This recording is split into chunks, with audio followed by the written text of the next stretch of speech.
நேயர்களுக்கு வணக்கம். நம்மோட மூத்த பத்திரிகையாளர் மற்றும் மொழிபெயர்ப்பாளர் கவிதா அவர்கள் இணைஞ்சிருக்காங்க. வாங்க பேசலாம். வணக்கம். வணக்கம் மேம். இப்போ விஜய் பார்த்தோம் அப்படின்னா மாற்றம் தரப்போறேன் அப்படின்னு சொல்லி வந்திருக்காரு. அவரை பத்தின டாக் தான் ரொம்ப அதிகமா இருக்கு. அவருக்கு எதிர்ப்பு அதிகமா இருக்கு. அப்ப எதிர்ப்பு அதிகமா இருக்குங்கும் போது அப்ப 2026ல அவர் கண்டிப்பா மாற்றம் கொடுத்துருவாரா? மாற்றம்னா நீங்க ஆட்சி மாற்றம் சொல்றீங்களா? ஆட்சி மாற்றம் சொல்றீங்க. நான் அது கொடுப்பாருன்னு நினைக்கல. நான் ஒரு 25 வருஷமா தமிழ்நாடு பாலிடிக்ஸை வந்து கவனிச்சுட்டு இருக்கேன். ஒரு ரிப்போர்ட்டரா ஆரம்பிச்சு 98ல இருந்து மோர் தென் 25 இயர்ஸ், 25 வருஷத்துக்கு மேல தமிழ்நாடு அரசியலை வந்து ஒரு பத்திரிகையாளராக கவர் பண்ணிட்டு இருக்கேன். என்னோட பார்வையில வந்து எம்ஜிஆருக்கு அப்புறம் எம்ஜிஆர் மாதிரி தாக்கம் செலுத்திய ஒரு நடிகர் வந்து அரசியல்ல தாக்கம் செலுத்தலைன்னு நான் நினைக்கிறேன். அப்புறம் எம்ஜிஆரோட வளர்ச்சியை பார்த்தோம்னா அவர் ஒரு கட்சி ஆரம்பித்து உடனே வந்து சிஎம் ஆகணும்லாம் நினைக்கல. அவர் 1950களிலேருந்து திமுகவில் வேலை பார்க்குறாரு, 20 வருடம் அங்கே பயணிக்கிறாரு. அவர் கட்சியை விட்டு வெளியில் போகும்போது அவருடைய ரசிகர் மன்றமே வந்து ஒரு விங்கு மாதிரி அங்கே செயல்பட்டு இருந்துச்சு. அப்போ அவர் வெளியில் போகும்போது அதுக்கு ஒரு கட்டமைப்பு இருந்துச்சு. அவர் ஏற்கனவே நல்லா அறிமுகமான ஒரு நடிகராக இருந்தார். மூன்றாவது வந்து அவர் களப்பணி நிறைய செஞ்சுட்டு இருந்தார். அவர் நடக்கிறதுக்கு தயங்கவே மாட்டாருன்னெலாம் சொல்லுவாங்க. அவர்கிட்ட நிறைய பிரச்சனை இருக்குது. ஆனால் ஒரு அரசியல்வாதியாக அவர் வந்து உடனே வந்து சிஎம் ஆகணும்லாம் அவர் நினைக்கல. ஸோ அதுக்கப்புறம் எம்ஜிஆருக்கு அப்புறம் நீங்கள் பார்த்தீங்கன்னா ஆன் ஸ்க்ரீன்லேருந்து வந்தவங்க யாருமே வந்து அந்தளவுக்கு வந்து ஒரு இம்பேக்ட் ஏற்படுத்தவே இல்லை.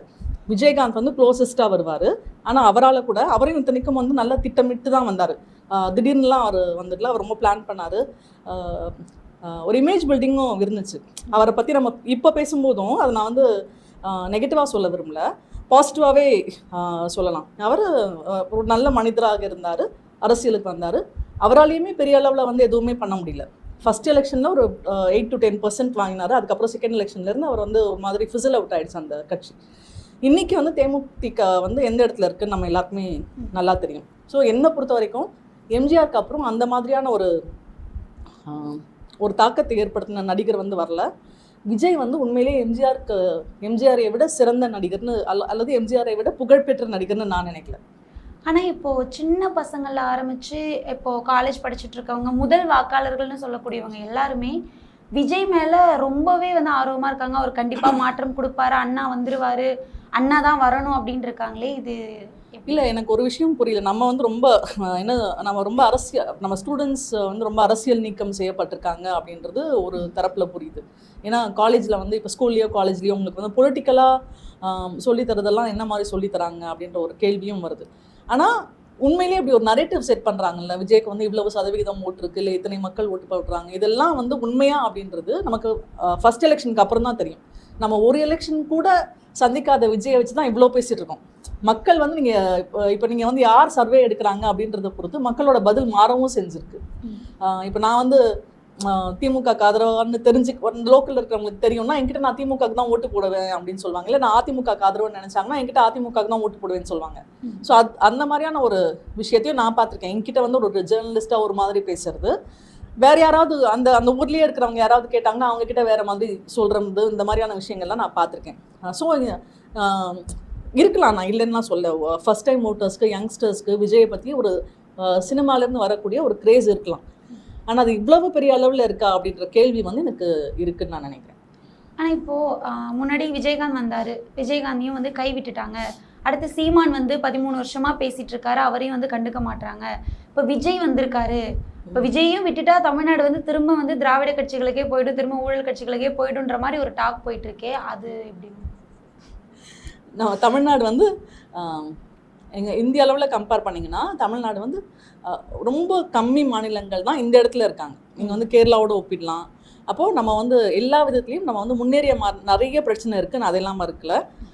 தினம் நடக்கக்கூடிய சிக்கல்லாம் இருக்குது, அதெல்லாம் மறுக்கல. ஆனால் அது எல்லாத்தையும் தாண்டி பார்த்தா கூட பல மீட்டர்ஸில் வந்து தமிழ்நாடு தொழில் வளர்ச்சி ஆகட்டும், இல்லை பொருளாதார வளர்ச்சி ஆகட்டும், ஒன்றுமே இல்லை. நம்மளுடைய தனிப்பட்ட வாழ்வியோட ஆஸ்பிரேஷன் இப்போ வந்து ஒரு 20, 25, 30, 40 வருடங்களுக்கு முன்னாடி கிராமத்துலேருந்து யாராவது வந்து இங்கே பெரிய லெவலில் சாதிக்க முடியுமானா முடியாது.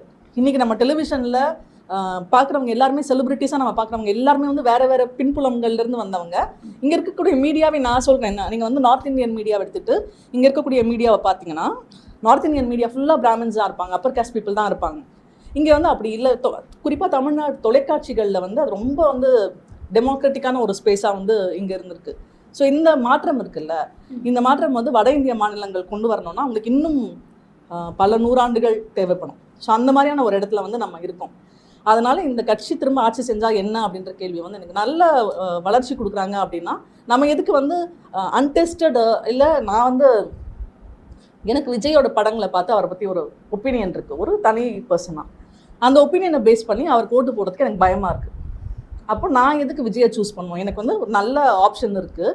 ஏற்கனவே என்ன ரூல் பண்ணவங்க வந்து இந்த நாட்டை வந்து ஆண்டவர்கள் சிறந்த ஆட்சியை கொடுப்பாங்க, சிறந்தன்னு இல்லைன்னா கூட நல்ல ஆட்சியை கொடுப்பாங்க, இருக்கிறது மோசமாகாமல் வச்சுப்பாங்க. அப்படின்றப்போ அன்டெஸ்டடு எனக்கு பயமாக இருக்கக்கூடிய இன்னொரு ஆப்ஷனுக்கு நான் இதுக்கு ஓட் பண்ணணும்.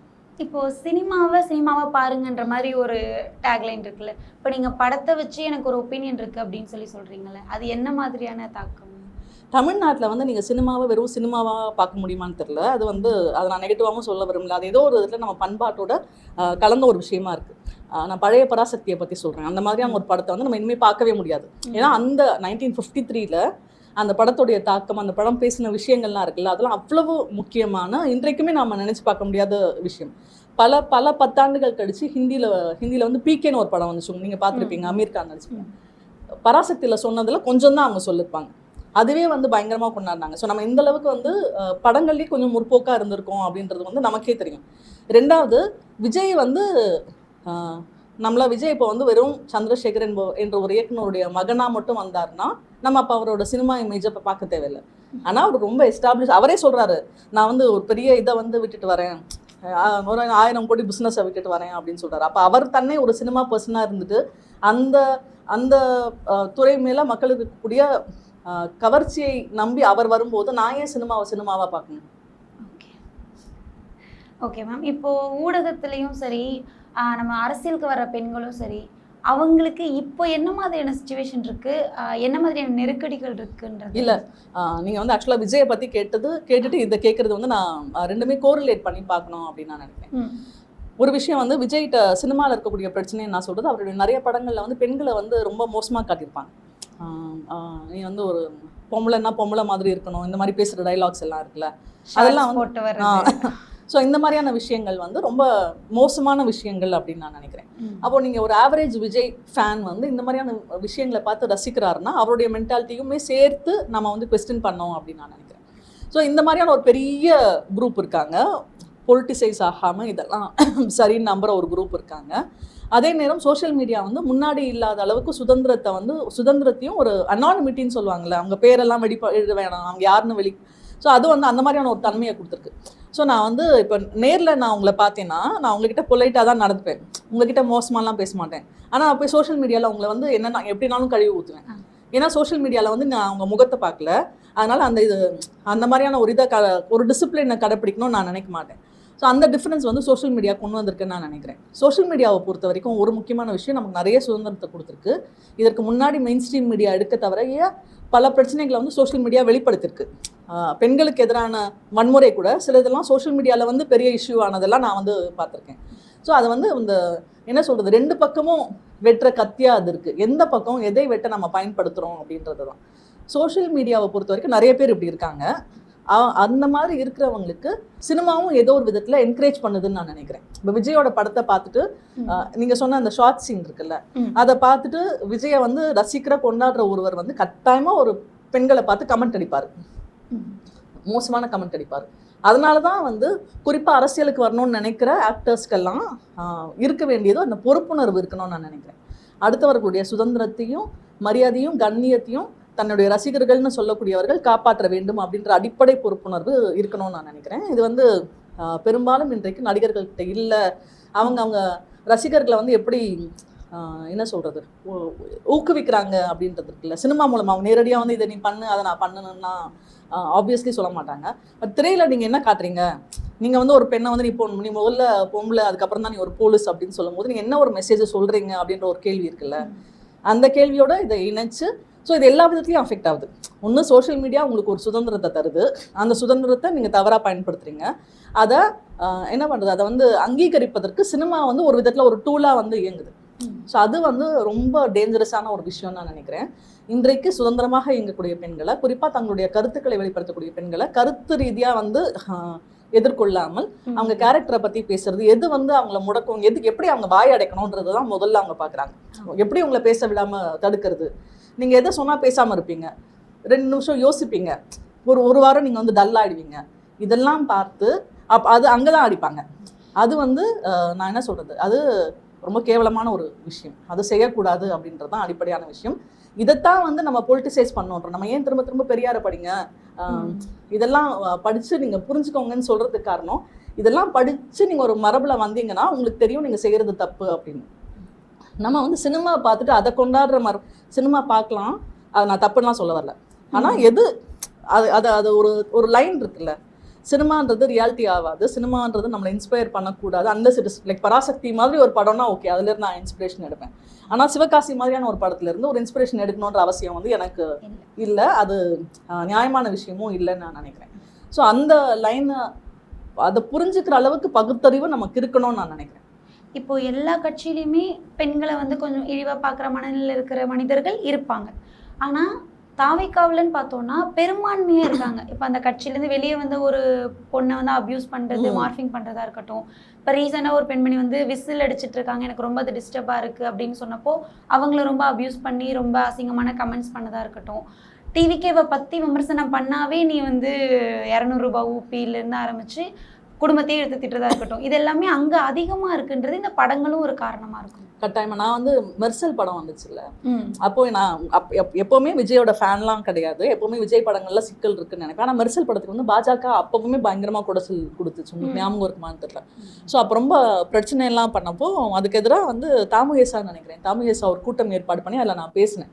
பேசும்போது நான் வந்து விஜய் மாதிரியான நடிகர்களுக்கெல்லாம், பெண்களை வந்து திரையில இழிவுபடுத்தக்கூடிய நடிகர்களுக்கெல்லாம் நம்மளை சப்போர்ட் பண்ற நிலைமைக்கு கூட்டிட்டு வந்து விட்டாங்க பாஜக நான் சொன்னேன். அப்போ விஜய்க்கு பாலிடிக்ஸ்க்கு வர ஐடியாவும் இல்லை, இது எதுவுமே இல்லை. மெர்சல்லாம் நீங்க மெர்சல் தான் நினைக்கிறேன், நீங்க யோசிச்சு பாருங்க, அவ்வளவு ஒரு மேபி ஒரு 10-15 இயர்ஸ்க்கு முன்னாடி. ஆனா அந்த வீடியோக்கு கீழே வந்து அவ்வளவு ஒரு 2000 கமெண்ட் என்ன திட்டி வந்துருந்துச்சு. ஸோ அதுல இருந்து விஜய் ரசிகர்கள் மாறி இருப்பாங்க. மாறுற அளவுக்கு படத்துல எதுவும் சிறப்பாலாம் விஜய் தன்னுடைய ட்ராஜெக்டரின்னு சொல்லுவாங்களா, அவருடைய பாதையெல்லாம் மாத்திட்டு தான் நான் நம்பல.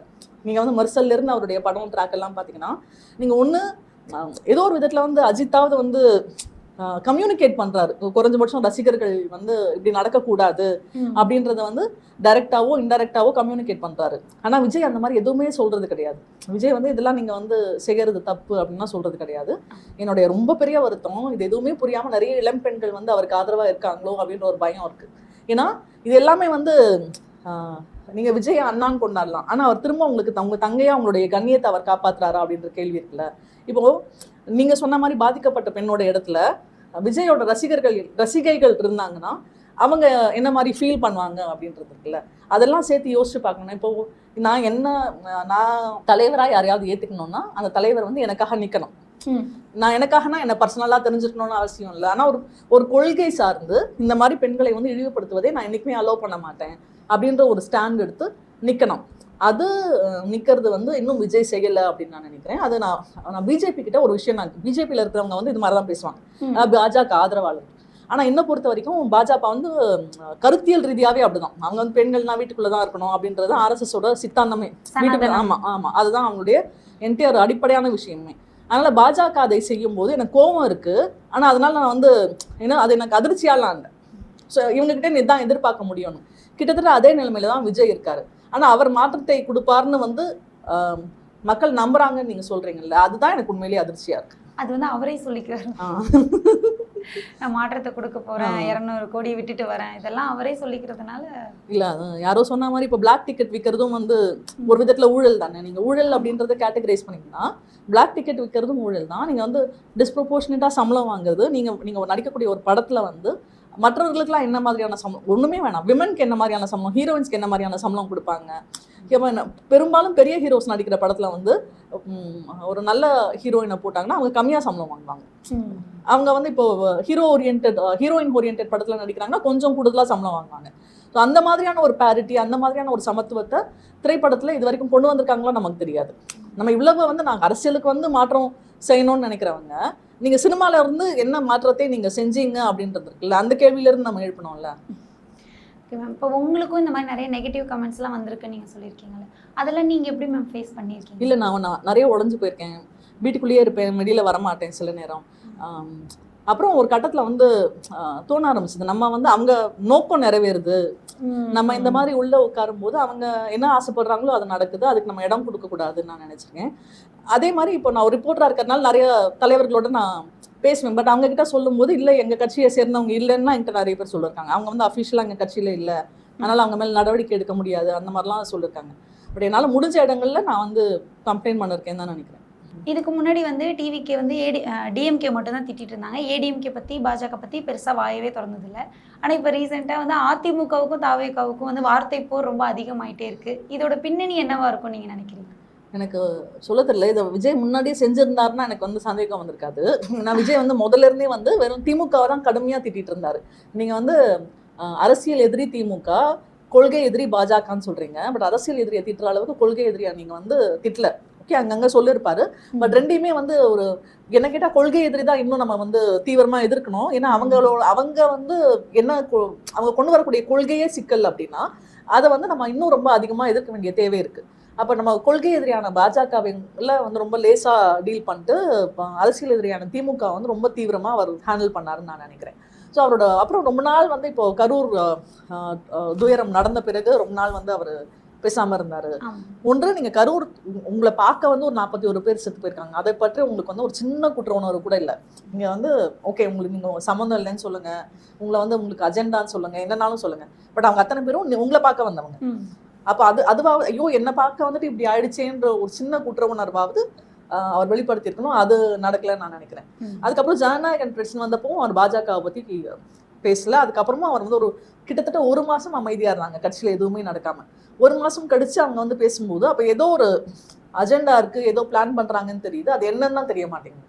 ஏன்னா இவங்க என்ன பண்ணுறாங்க, இப்போ எலெக்ஷனுக்கு அப்புறம் கூட்டணி வைப்பாங்களா, இன்னும் போஸ்ட் எலெக்ஷன் அலையன்ஸ் எல்லாம் சொல்லுவாங்கல்ல, அதெல்லாம் இப்போ பாஜக வந்து மற்ற மாநிலங்கள்ல எடுக்கக்கூடிய முயற்சிகள்லாம் இருக்குல்ல, ஒரு தேர்தலை வந்து அவங்கள மாதிரி தேர்தலை அப்ரோச்சே பண்ண முடியாதுங்க. நீங்க வந்து இந்த எலெக்ஷன்ல ஜெயிக்கிறாங்களோ தோக்குறாங்களோ ரிசல்ட் வந்ததுல இருந்து அடுத்த எலெக்ஷனுக்கு ப்ரிப்பேர் பண்ண ஆரம்பிச்சிருவாங்க. அவங்களுக்கு எலெக்ஷன் தான் எல்லாமே.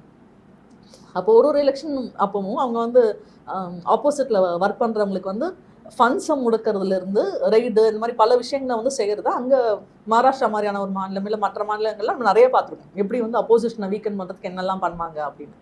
ஸோ இங்கே வந்து அவங்க என்ன பிளான் பண்ணுறாங்க விஜயை வச்சுட்டு அப்படின்றது வந்து எனக்கு இன்னும் பெரிய கேள்வியாக தான் இருக்குது. அப்போ நீங்கள் வந்து நம்புறீங்க விஜய் வந்து கண்டிப்பாக பிஜேபியோட ஒரு பி டீமாக இருப்பார் அப்படின்னு? கட்டாயமாக நான் அப்படி, ஏன்னா நான் என்ன சொல்கிறேன், நீங்கள் ஓகே நீங்கள் 5 கொள்கை தலைவர்கள்னு சொல்லியிருக்கீங்க.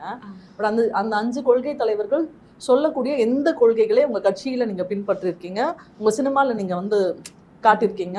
இப்போ அவர் உதாரணத்துக்கு வந்து இந்த கஸ்டோடியல் டெத்தில் இறந்து போனவங்களுக்குலாம் வந்து அவர் நல்ல விஷயம். ஆனால் அவர் சினிமாவில் என்ன பண்ணார், போக்கரி படத்தில் வந்து அவர் ஒரு போலீஸ் மேனாக இருந்துட்டு அடிக்கிறது தான் காட்டுறாரு. அடிக்கிறத வந்து என்கரேஜ் பண்ணுற ஒரு ரோலில் வந்து அவர் வராரு, வயலன்ஸை என்கரேஜ் பண்ணுற ஒரு ரோலில். அப்போ நீங்கள் சினிமாவில் காட்டுறது ஒரு விஷயம், ஜனநாயகன் படத்துலையும் அவர் போலீஸாக தான் வராருன்னு நான் நினைக்கிறேன். ஸோ நீங்கள் வந்து அரசியல்வாதியாக நீங்கள் சொல்கிறதுக்கும் சினிமாவில் ஒரு ஹீரோவாக நீங்கள் சொல்கிறதுக்கும் இருக்கக்கூடிய இடைவெளி இருக்குல்ல, அது ரொம்ப மோசமான விஷயம்னு நான் நினைக்கிறேன். இந்த மாதிரியான விஷயங்கள்னால தான் அவர் மேலே சந்தேகமே வருது. நீங்கள் வந்து வாக்கிங் த டாக்னு இங்கிலீஷில் சொல்லுவாங்க. நீங்கள் எதை சொல்கிறீங்களோ அதன்படி நடந்தீங்கன்னா நமக்கு ஏன் சந்தேகம் வரப்போகுது? இப்போ ஒரு மனுஷர், அதாவது அரசியலுக்கு வரப்போறேன்னு நிற்கிற ஒருத்தர் இதுக்கு முன்னாடி யார் யாருக்காகலாம் குரல் கொடுத்துருக்காருன்னு நம்ம பார்த்தோம்னா, இப்போ இதுக்கு முன்னாடி சினிமா துறையில் இருந்திருக்காரு. சரி, சினிமா துறையில் ஏதாவது ப்ராப்ளம் நடக்குது, தனக்கு நடக்கல மற்றவங்களுக்கு நடக்குது, மொத்த தமிழ் சினிமா துறைக்கு ஏதாவது ஒரு ப்ராப்ளம்னா ஒரு 5 பேர் குரல் கொடுக்குறாங்க, நம்மளும் சேர்ந்து குரல் கொடுப்போம் அப்படின்னு கொடுத்துருக்காரான்னு பார்த்தா இல்லை. சரி, இப்போ கட்சி தொடங்கிட்டாரு. கட்சி தொடங்கி தன்னோட கட்சிக்கே நிறைய நெருக்கடி வருது, தன்னோட படத்துக்கே நிறைய நெருக்கடி வருது. இப்போவாவது குரல் கொடுப்பாரான்னு பார்த்தா இல்லை. இந்த ஆபத்தான நிலை வந்து எங்கே போய் முடிய போகுது?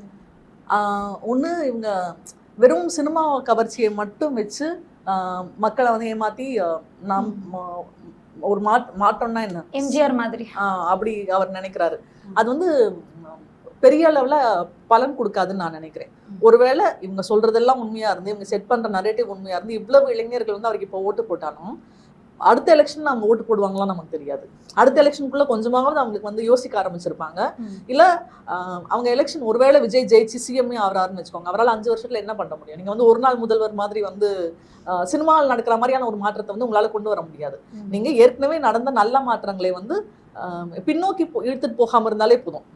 அந்த அந்த வேலை ஆனா அது கூட செய்ய முடியாதுன்னு தான் நான் நினைக்கிறேன். நீங்க வந்து ஒரு கட்சி நடத்துறது வந்து அவ்வளவு ஈஸியான விஷயம் இல்லை. அதுக்கு ஒரு கட்டமைப்பு தேவை. நீங்க வந்து எலெக்ஷனை ஃபேஸ் பண்ணனாலே வார்டு லெவல்ல பூத் லெவல்ல வந்து உங்களுக்கு ஒரு கட்டமைப்பு தேவைப்படுது. அதெல்லாம் தாண்டி ஆட்சி நடத்துறது வந்து ஒரு 3 hour சினிமால முடிக்கக்கூடிய விஷயம் வந்து கட்டாயமாக அது இல்லை. அப்போ இந்த விஷயம் வந்து நீடிக்கும்னா நான் நினைக்கல. ஃபர்ஸ்ட் எலெக்ஷன்ல ஒருவேளை அவருக்கு வந்து மக்கள் வந்து மாற்றம் அப்படின்னு நினைச்சு ஓட்டு போட்டாலும் 2வது எலெக்ஷன்ல ஓட்டு போட மாட்டாங்கன்னு நான் உறுதியா நம்புறேன். ஏன்னா அவங்களுக்கு அதுக்குள்ள புரிஞ்சிடும் இவர் சொல்றது மாற்றம் அப்படின்றது நடக்காது அப்படின்னு சொல்லிட்டு. ஸோ அதனால நான் வந்து அவர் நிச்சயமா அவர் வந்து அவர் வந்து நம்பர் தான் சொல்ற கொள்கைகளுக்கு ஏற்றபடி நடந்துக்கலைன்னா அது வந்து சரியான ஒரு செய்தியா இருக்காதுன்னு நான் நினைக்கிறேன். இல்லை, இப்போவே நிறைய தொண்டர்கள் வந்து யோசிக்கிறாங்க, ஆமா இறந்தவங்க வீட்டுக்கு நம்ம தானே போய் பார்க்கணும், வர வச்சு பார்க்கறது என்ன மாதிரியான மரபு, அது அப்புறம் ஆவண படுகொலைக்கெல்லாம் எதிராக எதுவுமே பேசவே இல்லையே. ஆமா, ரொம்ப சிக்கல் என்னன்னா அவர் எல்லா இடத்துலயும் வந்து இப்போ எம்ஜிஆர் பத்தி சொல்லுவாங்க. எம்ஜிஆர் நிறைய நான் ஏற்கனவே சொன்ன மாதிரி அவர் நிறைய மோசமாவும் நடந்துகிட்டு இருக்காரு. என்கவுண்டர் இதெல்லாம் பயங்கரமா என்கரேஜ் பண்ணிருக்காரு. ஆனா ஒரு பக்கம் ஒரு இமேஜ் அவர் கல்டிவேட் பண்ணிக்கிட்டே இருக்காரு. அவர் மக்களோட மக்களா நிக்கிறேன் அப்படின்ற மாதிரி மக்களை பார்த்தா இறங்கிடுவாரு. நீங்க வந்து ஒரு என்ன சொல்றது வீக்கெண்ட் பொலிட்டிஷியனா இருக்கீங்க, இல்ல வந்து பார்ட் டைம் பொலிட்டிஷியனா இருக்கீங்க. இப்படி இருக்கும்போது அடிப்படையில் அரசியல் அப்படின்றது மக்களோட நிக்கிறது. நீங்க யாரா வேணாலும் வருங்க, எவ்வளவு பெரிய இடத்துல வேணாலும் நீங்க அரசியல்னு வந்துட்டீங்கன்னா, நீங்க சினிமாவில் இருந்த வரைக்கும் உங்களோட பிரைவசி, உங்க கேரவனுக்குள்ள இல்ல உங்க வீட்டுக்குள்ள யாரும் வரக்கூடாதுன்னா அது வேற. இப்பவுமே போகக்கூடாது. நான் இப்போ எல்லாரும் போலாம்லாம் சொல்ல வரல. ஆனா இப்போ நீங்க வெளியில வரணும். நீங்க உங்க வீட்டுல இருந்து உங்க கேரவன்ல இருந்து வெளியில வந்து மக்களோட நிக்கணும். நீங்க அது கூட செய்ய மாட்டீங்கன்னா அப்ப நம்ம அரசியல்ன்றது நீங்க எதற்காக நீங்க வந்து உண்மையிலேயே மக்களுக்காக தான் அரசியல் வரீங்கன்னா அப்ப நிஜமாவே மக்களோட நில்லுங்க. இவ்வளோ நேரம் ரொம்ப நல்ல உரையாடணும். உங்களோட ஜேர்னி வந்து 20 வருஷமா நீங்க ஒரு மூத்த பத்திரிகையாளராக இருக்கீங்க. 20 வருஷமா இல்ல, 20 வருஷம் முடிஞ்சதுக்கு அப்புறம் தான் மூத்த பத்திரிகையாளர்.